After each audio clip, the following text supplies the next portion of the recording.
welcome to Wheels Up, the Sunrise on Wheels. I'm Michelle Newman. Today's program is all about surprising sports. And like all Wheels Up episodes, it has 3 segments. First, I'll take you on a trip, looking at some surprising sports around the world. We'll look at sports like water polo, underwater hockey, cycle ball, ultimate frisbee, sorbing, a bizarre swinging called kiting, ice yachting, and did you know there is a Muggle version of the fictional Quidditch? Next, we'll craft with Caroline, making our very own broomstick and snitch from Quidditch, a water polo ball, and an underwater hockey stick and puck. Finally, I hope you'll play along with Ciera as she hosts surprising sports trivia.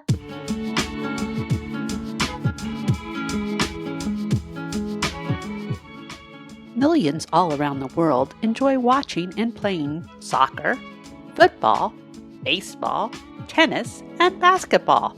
But there are also some lesser-known sports.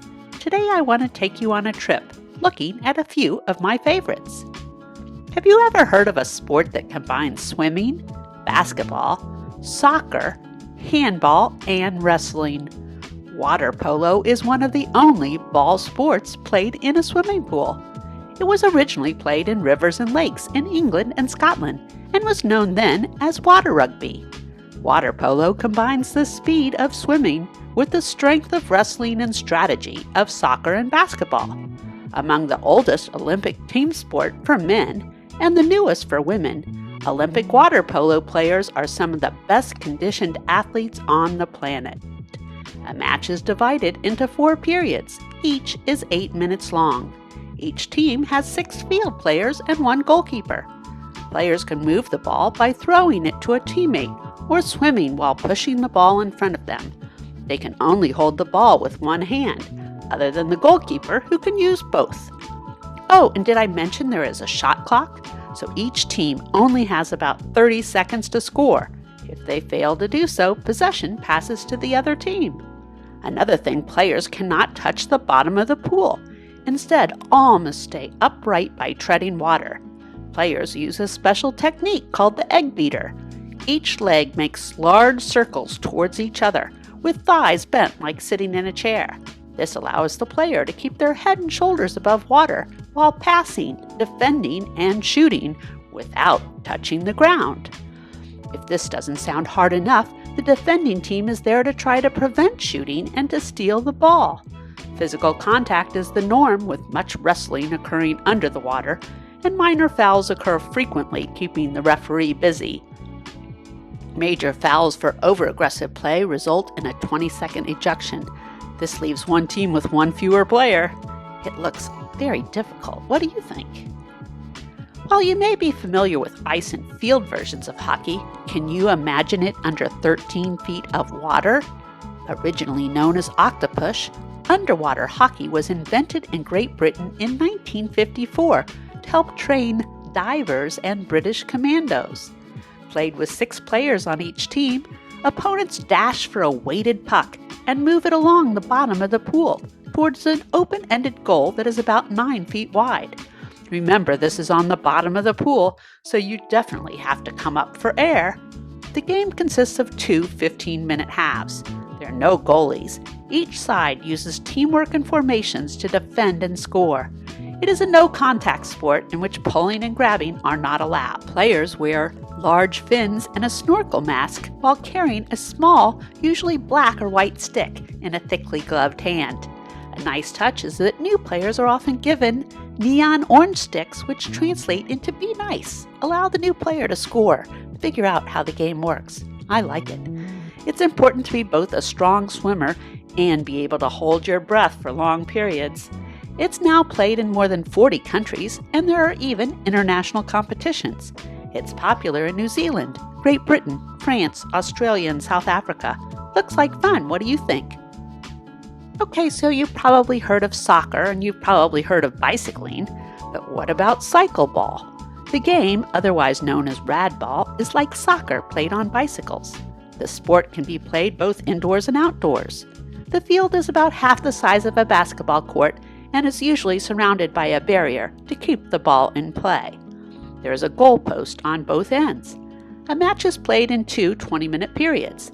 Each team of 2 must keep their hands and feet to themselves, using only their bikes to move the ball around the court and the wheels to flick them at high speed into goals on either side of the court. They use special bikes which can have neither brakes nor gears and rather oddly shaped handlebars. Their feet can't touch the ground either, which of course results in any number of nasty wipeouts. The team that scores the most goals wins. It's popular in Germany and Japan. What do you think? Would you give it a go? Forget leisurely spinning a disc in the general direction of a friend or your dog in the park. Ultimate Frisbee takes throwing a disc to a whole new level, with 2 teams of 7 trying to get the flying disc into the end zones of a field around the same size as a football or soccer field. Both boys and girls play this non-contact sport. No running with the Frisbee. Instead, the disc is passed until it can be caught in the end zone. Sportsmanship is key, and it is a game known for not needing a referee. Players call their own fouls and dispute a foul only when they believe it did not occur. Each game has a 20-minute halves and a 5-minute halftime. Ultimate Frisbee began in the U.S. in the 1960s and has grown into a global sport. It's played throughout North America, Europe, and South America. Though it's one of the stranger extreme sports out there, zorbing is actually pretty simple. Climb inside a big inflated ball and roll down a hill. If it sounds strange, you're right. If it sounds like fun, you're definitely right. The plastic ball is double-walled, so the rider, sometimes harnessed in or sometimes not, bounces around and gets the thrill of speed, but is protected from the full impact of hitting the ground repeatedly. Zorbing has been around since the early 1990s, when it was invented in Rotorua, New Zealand. Since then, they've expanded the business globally, opening locations in 7 countries, including the United States. Of course, they've generated lots of competition, with names like globe riding, sphering, orbing, and the more generic hill rolling. Some even play a variation called bubble ball soccer. Here, like a regular soccer game, players compete while inside their own individual plastic bubble ball. Think of human bumper cars meets sumo wrestling, with the rules of football and soccer all rolled into one. Sounds fun, right? When was the last time you were on a swing? Did you ever consider trying to loop over the top? Of course, it's not possible to swing over the spindle with a regular swing. Yet in Estonia, the sport of kiting, or swinging, has become an extreme sport. Unlike your regular playground swing, this new sport challenges its competitors to swing further and higher than anyone else. In kiting, the arms of the swing are made from steel, making it possible to swing a complete 360 degrees. The arms can be lengthened to add to the contest. You win by being the person able to swing with the longest arms. The Guinness World Record is with a rotation arm of 24 feet long. Unlike a regular swing, a kiker squats with their hands and feet fastened into the seat. The challenge is generating momentum to start the swinging moving and maintaining a rhythm to go faster. While it's not quite as dangerous as it looks, it still looks scary to me. Imagine racing over a frozen lake on a wind-powered sled, hitting speeds that top 40 miles an hour. Ice boating or ice yachting is a sport where adapted sailboats travel on thin blades or runners to race on frozen lakes and rivers. The boat racers often start from a standstill and then sprint across the frozen water. When the wind catches the sail, they launch themselves in. The whooshing wind, the morning cold, and the average speed is about 70 miles per hour and can reach up to 90. Oh my! The conditions must be perfect. First, there's the ice. It must be thick enough, 4 inches, to ensure it can hold the boats. Next, the ice needs to be almost snow-free, because more than an inch or 2 causes it to stall the boats. And finally, the wind must be just right.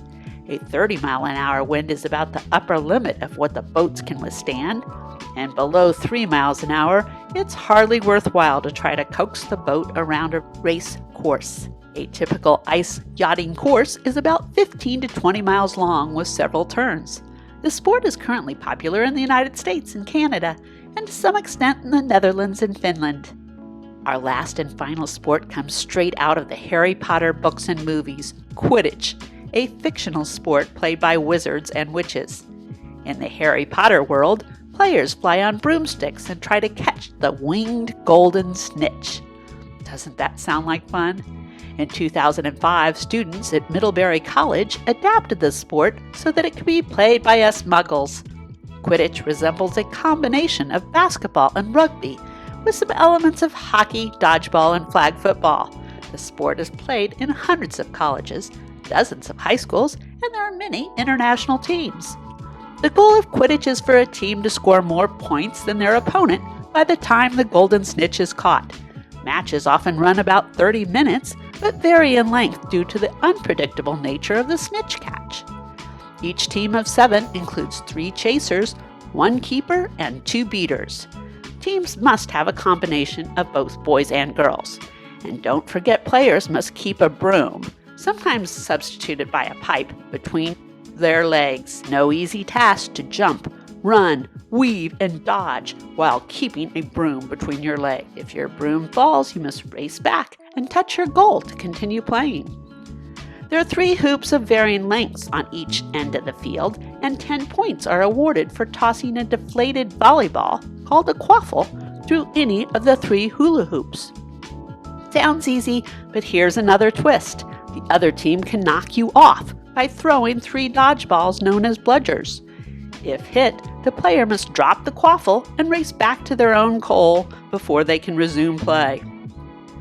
Quidditch is very much a contact sport and contains tackling to stop attacks, force turnovers, and disrupt strategy. Another way to score for 30 points is catching the snitch, which also results in the end of the match. Each match has 1 snitch. It's a person dressed in yellow who wears a sock with a tennis ball attached to the back of their waistband. To catch the snitch, a seeker, one of the players, must grab the ball as they would another player's flag in flag football. The snitch runner does not have a broom, so they can run faster than the players and go anywhere. The snitch enters the game at the 18-minute mark of each match, and when the snitch is caught, the match is over. Sounds like fun. What do you think?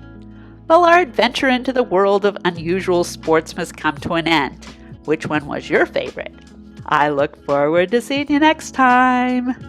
Well, that was fun. Did you have a favorite sport? Let's go craft with Caroline.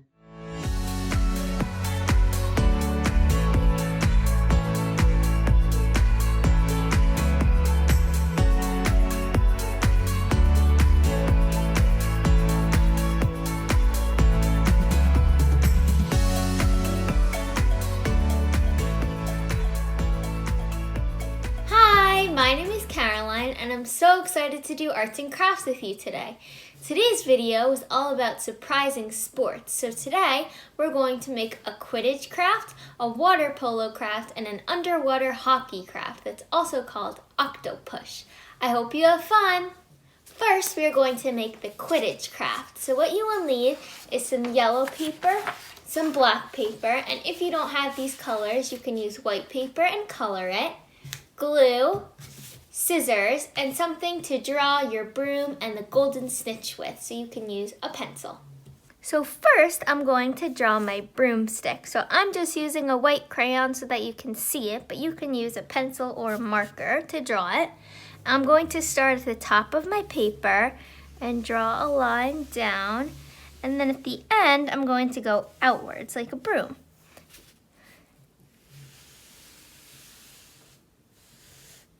And now I'm going to cut this out.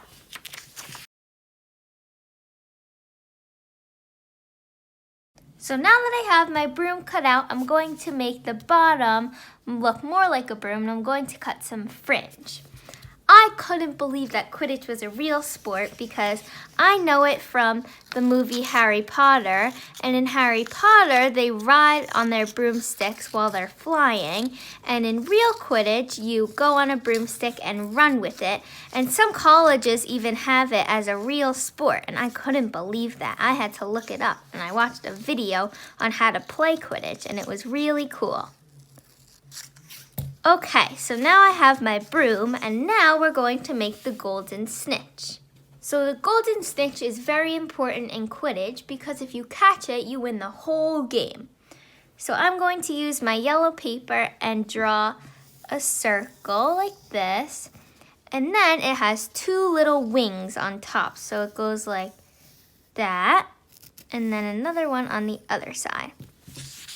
And now I'm going to cut this out. And now I'm going to cut some fringe on the little wings.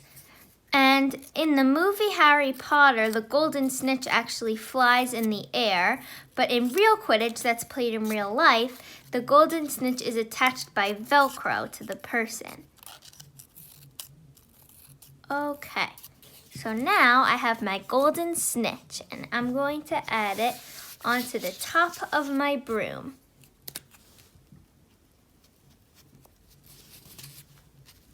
And now it looks like I caught the golden snitch. Now I'm going to add some glitter glue to my golden snitch, but if you don't have this, you don't have to add this. I'm just doing it to make it extra sparkly. But you could also write something on your broom or decorate it, and you can make it really cool. Now I'm finished and I have my golden snitch on my broom. So now I have my finished broom with the golden snitch on top, and you can write something on your broom. So you can write Quidditch or Harry Potter, or you can write, if you're a Harry Potter fan, you could choose which house you're rooting for. So like Hufflepuff or Ravenclaw, or whichever house you're rooting for. Now we're going to make a water polo craft. So what you will need is some white paper and some yellow paper. And I'm going to use my white paper and I'm going to paint it with some watercolor paint to make it look more like water. But if you don't have watercolor, you can use some blue paper. So you'll need, if you're going to watercolor, you need some water and a paintbrush. And you also need scissors and glue.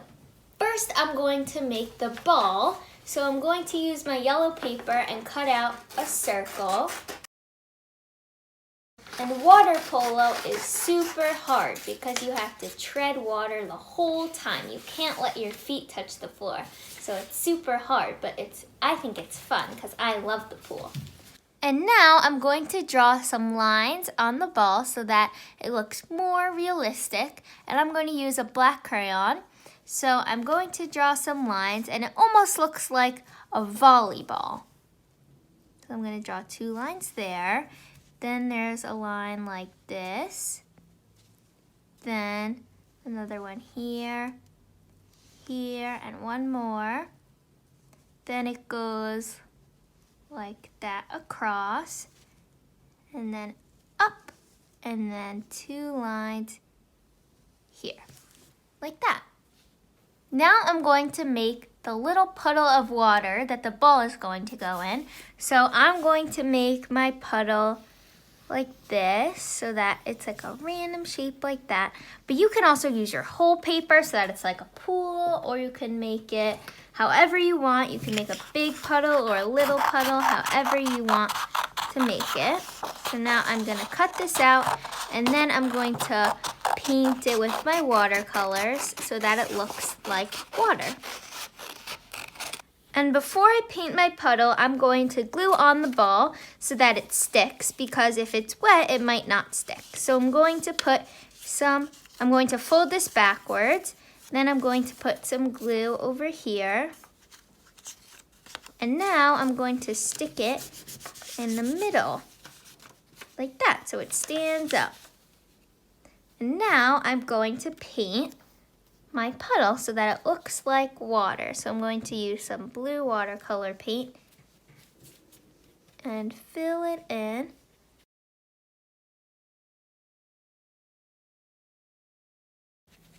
And this is just a fun, creative craft, so you can make it however you want.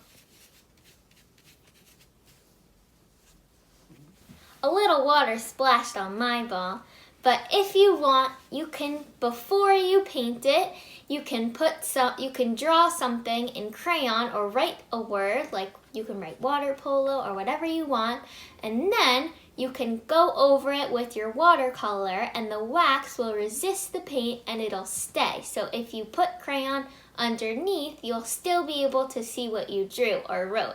That's a really fun idea that you can do, so you can also do that.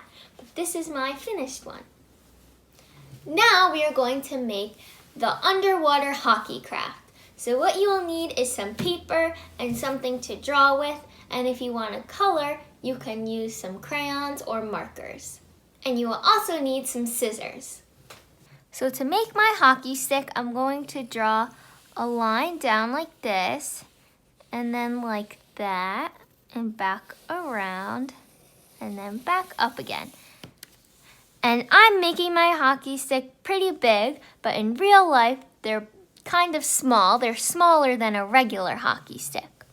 And then my puck is going to go on top, so I'm just going to draw a little circle like that. And now I'm going to cut this out. I'm going to make my hockey stick blue, so I'm going to color it with some crayons. But you can make it any color you want. And a lot of the times the different teams have different colored hockey sticks. So if you want, you can make 2 different hockey sticks, different colors, like they're on different teams. And when you're finished, you can even glue it onto a different piece of paper and make a whole background. You can make a pool and some people playing underwater hockey. And now I'm going to make my puck yellow. So I'm just going to color it in. And now I have my underwater hockey stick all finished. And for a last touch, I'm going to write USA on my hockey stick. Like this. And you can write whatever you want on your hockey stick, and you can decorate it. You can make a whole background if you want. You can glue it onto another piece of paper, and you can make a bunch of different hockey sticks, like different teams playing. I hope you had fun making these surprising sport-themed crafts with me. Bye! Thanks, Caroline. Who's ready to play trivia with Ciera? Hi everyone! My name is Ciera, or Cece for short. Welcome to the trivia portion of Wheels Up. I am so excited to play trivia with you today. We are in for some fun with 10 questions to puzzle your puzzler. We have 4 answers and only 1 that's correct. Can you figure it out? Well, are you ready? Let's play!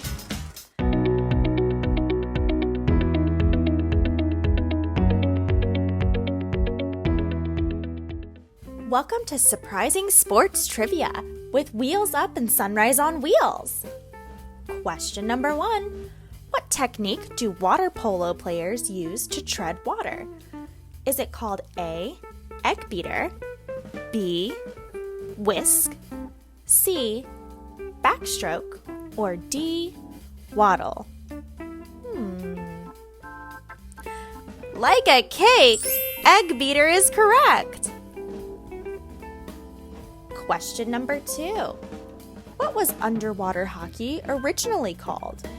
Was it called A, water ball, B, octopush, C, backgammon, or D, waterfall? Do you remember the underwater hockey scene? Like an octopus, but octopush! Wow! Question number 3. What color stick does a new player in underwater hockey play with? Is that color A, white, B, black, C, green, or D, neon orange?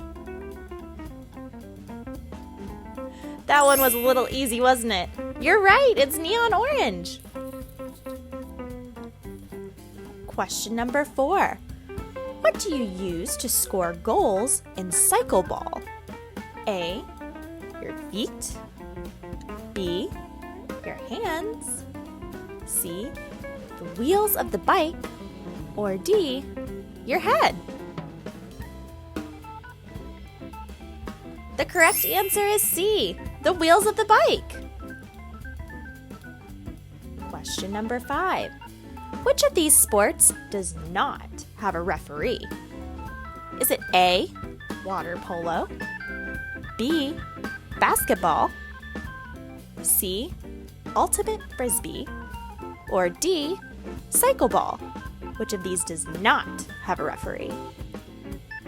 You guessed it, ultimate frisbee.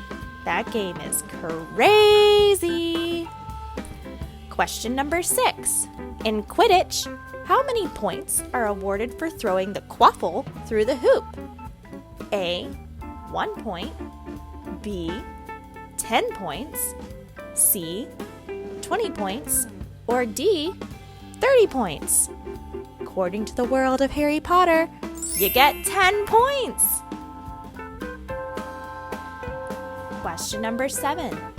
Zorbing was invented in what country? Was it A, the United States, B, Australia, C, New Zealand, or D, Russia? Zorbing. What a fun word. Where was it invented?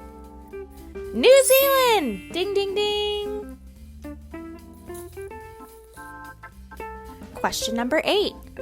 Ice yacht racing requires what conditions?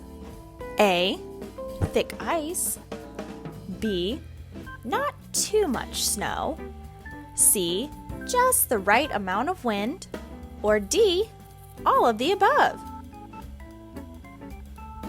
Ice yacht racing requires a lot of things, all of the above. Question number 9. Who is the winner in kiting?